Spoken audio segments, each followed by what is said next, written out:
दो से विभाज्यता के नियम, दो से विभाग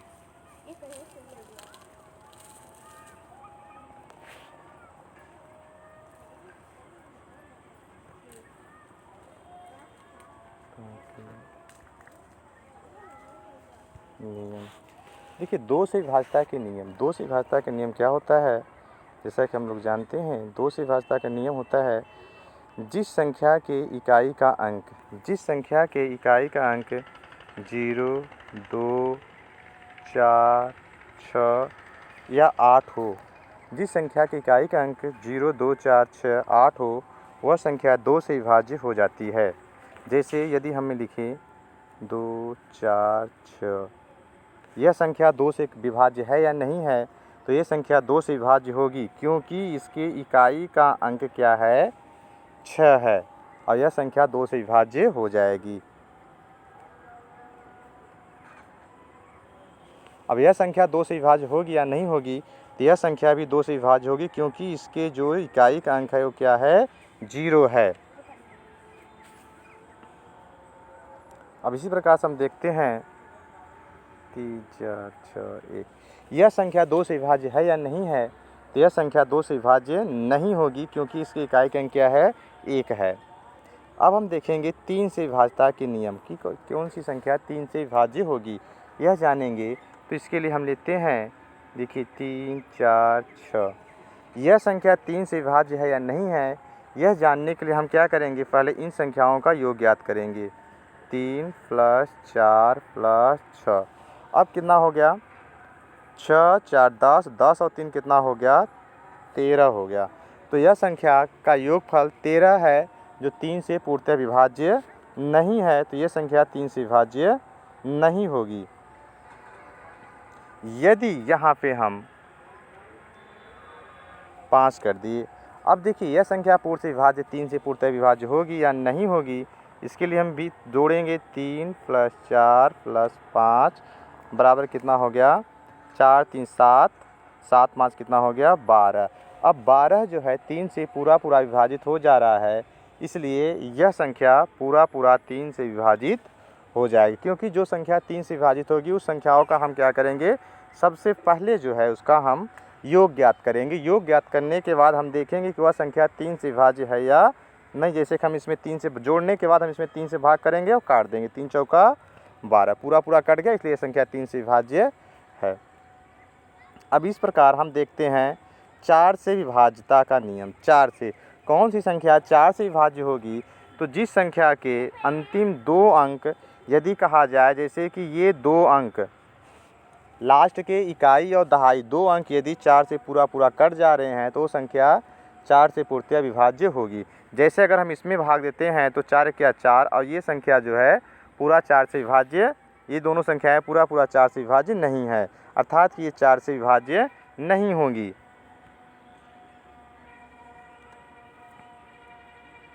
अब इसमें हम लेते हैं लास्ट की जो हमारी ये संख्या, ये क्या है? 68 है। अब हम 68 में भाग देते हैं, यहाँ पे 68 में 4 से भाग देंगे तो हम देखते हैं 4 से कटेगा कि नहीं कटेगा। 4, 4 क्या 4, यहाँ बचा 4, ये हो गया 2 और 28, 4 सत्ते 28, यानी कि ये संख्या पूरा क्या हो गया? कट गया।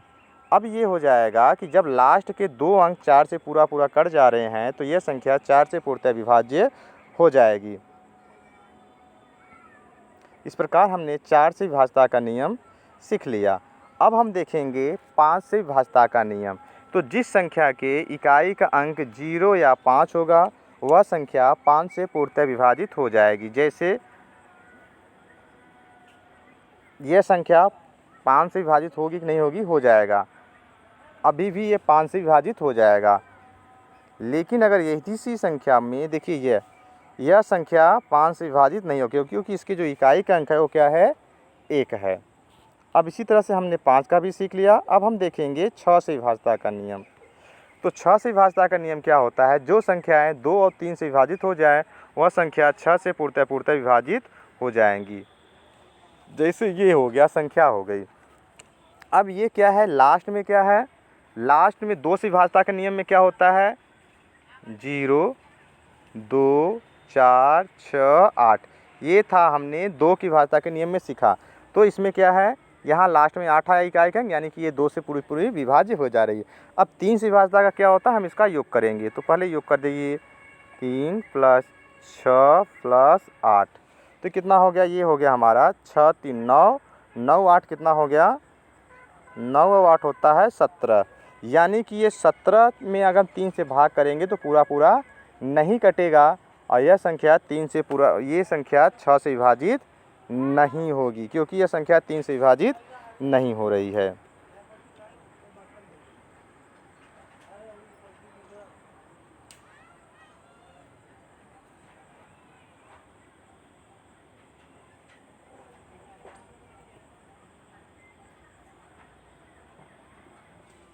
अब देखिए, ये संख्या 3 से पूर्णतः विभाजित होगी नहीं, क्योंकि 8 है, जो ही सी बात है कि 2 से विभाजित हो जाएगा।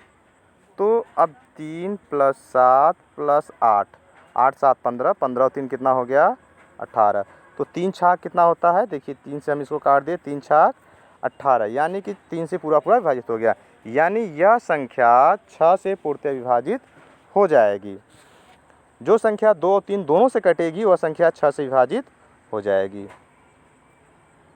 अब हमने 6 का सीख लिया, अब इस प्रकार से हम 8 का देखेंगे।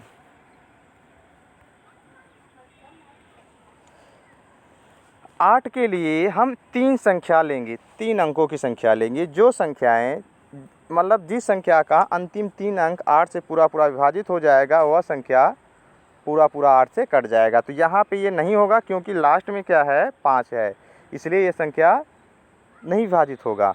अब देखते हैं,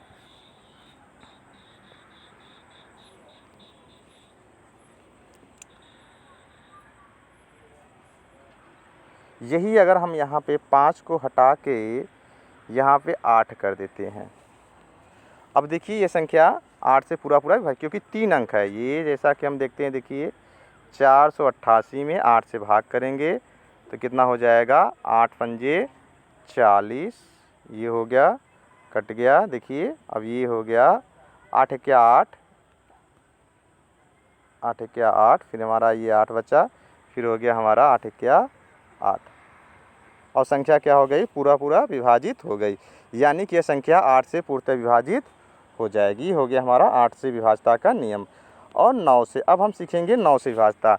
जो संख्या, जिन संख्याओं का योग, जैसे ये है, ये संख्याएं 9 से विभाजित होंगी कि नहीं होंगी। इसके लिए हम क्या करेंगे, पहले हम इसका योग करेंगे, 3 + 4 + 6 + 9।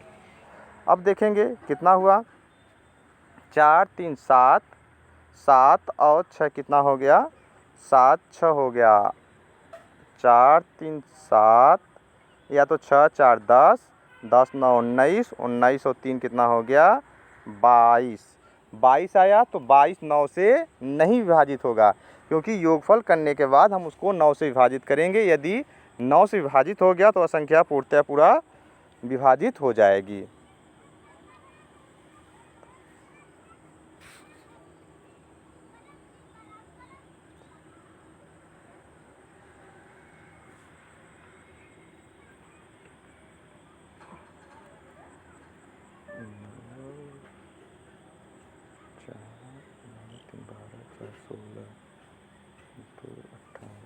अब ये संख्या देखेंगे 9 से विभाजित होगी कि नहीं होगी। तो इसके लिए हम क्या करेंगे, 3 + 9 + 4 + 2, तो कितना हो गया, ये देखिए 9 3 12, 12 4 16, 16 और 2 कितना हो गया, 18 हो रहा है।